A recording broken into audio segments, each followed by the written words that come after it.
Greetings all. Well, as you know on this channel, we always stick to science, mathematics, ethics, data.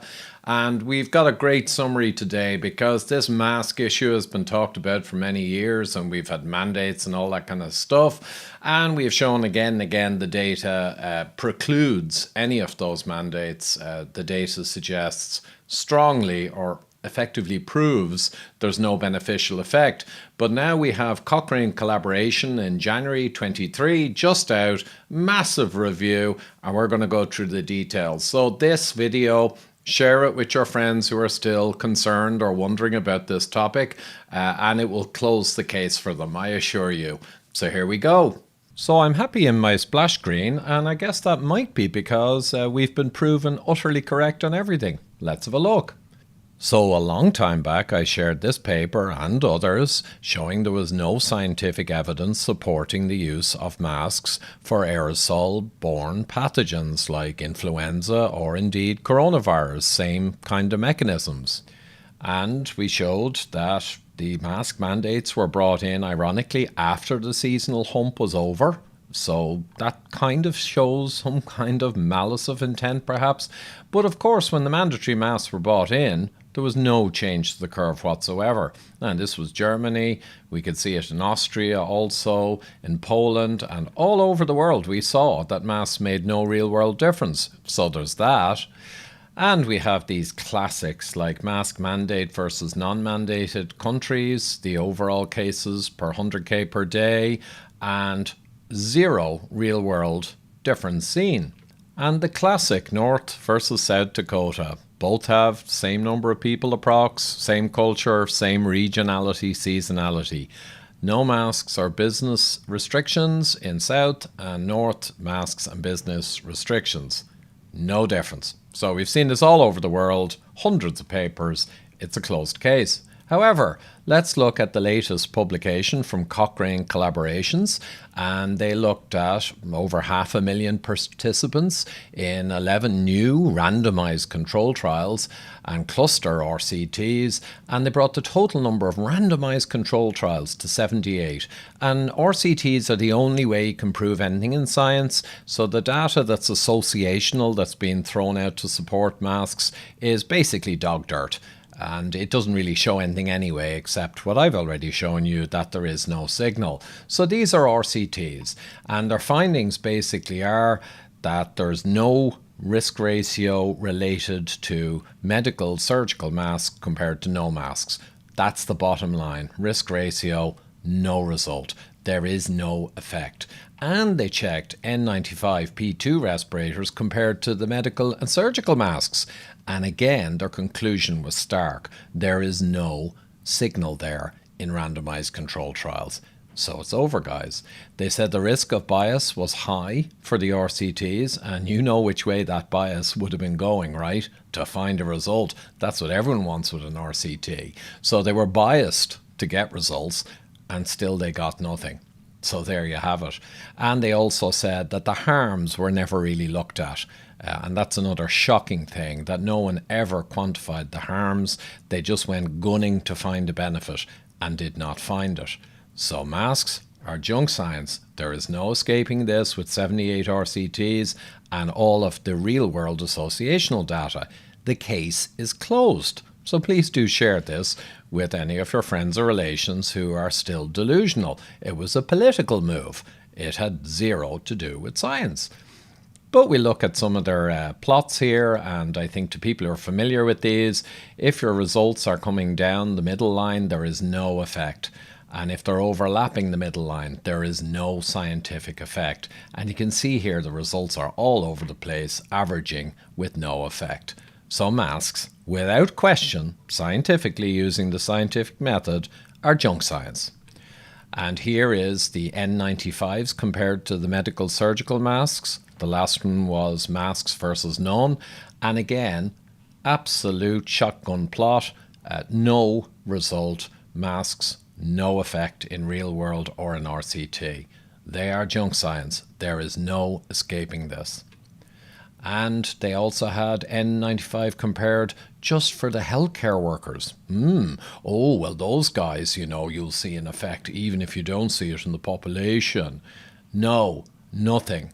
The science is in, the case is closed. Mask science is junk science. So it is actually tyranny because unscientific measures taken against the population by mandate, forcing you to cover your face like a slave, unless there's massive science supporting that, and there's zero, it's clear, it's tyranny. So that's what you got, political tyranny. Now, 2011, I'll just mention, Cochrane started looking at this topic long before COVID, and their conclusion was, forget about it. No evidence worth a toss to support masks.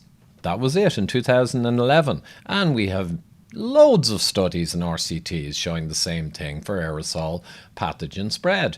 They also noted that screening and all that kind of stuff and separation of a meter and all that stuff had no evidence whatsoever either in 2011. Why did we forget?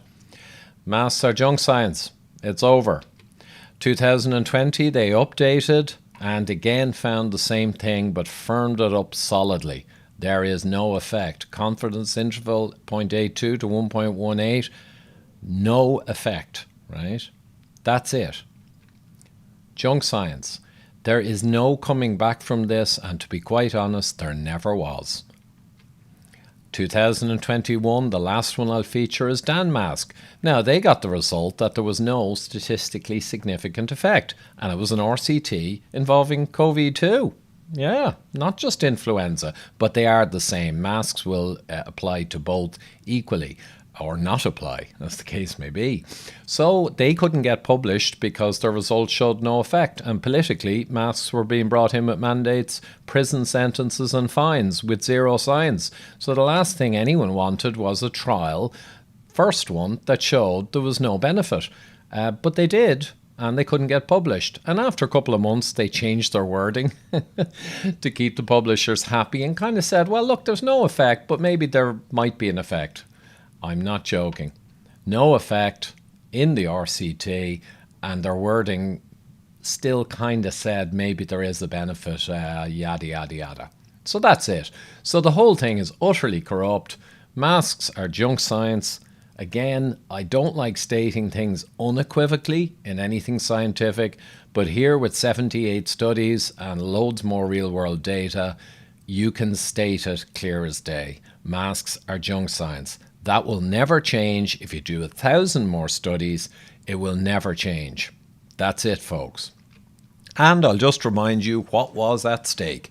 Well, here's the Irish government database after 2 full seasons and massive positivity. So SARS-CoV-2 was everywhere, right? The world and its mother pretty much caught it. And for under 70s as a group, the actual risk was 0.014% for mortality, and that's with the positive PCR and not necessarily from. So that was 1 in 7,500, around the risk of poisoning from US data. Under 50s as a group, 1 in 50,000 risk of death with 28 days of a positive PCR. Risk of death from fire or smoke from US tables. And under 25s, less than 5 dying. They wouldn't give us the number. But if you guess 3, and it's probably 0, 1 in 500,000 risk, a quarter the risk from falling downstairs or step ladders. And remember, this is with PCR. Excess mortality shows an even shockingly lower kind of number. So that's what it was all for, all of this anti-science, which really makes it absolute tyranny to foist this nonsense on a gullible public.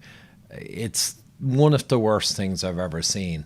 And you know what? In the last few years, there's been a lot of craziness. And by the way, all of what I've said today applies to lockdowns too. There's a similar vast gathering of data and papers showing there's no real measurable effect. But we need to keep reminding ourselves of this because the lockdowns and the masks and the disruption they caused was the basis for all of the subsequent madness that occurred in this crazy period in our lifetimes. So we always got to keep reminding people that this is the case, that the whole thing was essentially an unethical, unscientific kind of psychosis fest that was foisted upon us. We can never forget that, because many more bad things will be coming down the road if they can get away with nonsense at this level. As always, thanks so much to my Patreon supporters and PayPal supporters. Really appreciate you enabling me to continue to get the actual science out there, the actual data, the inferences, and to counter the misinformation and disinformation of legacy media, which at this stage has become a farce. So we need to keep focusing on looking back on the viral kind of pandemic period and reiterating truthfully and factually that the vast majority of measures and things that were done were unethical, unscientific, and kind of outrageous when you look back at it. So we need to keep reminding people of this. We need to keep focusing on this. But I will be getting more into climate science in the coming months. And I will, of course, be continuing to focus on metabolic health, again, countering misinformation, disinformation, and focusing on maximizing population health and resilience. So thanks so much for your support, and anyone else who can jump on board and give a little support, super appreciated. Thank you.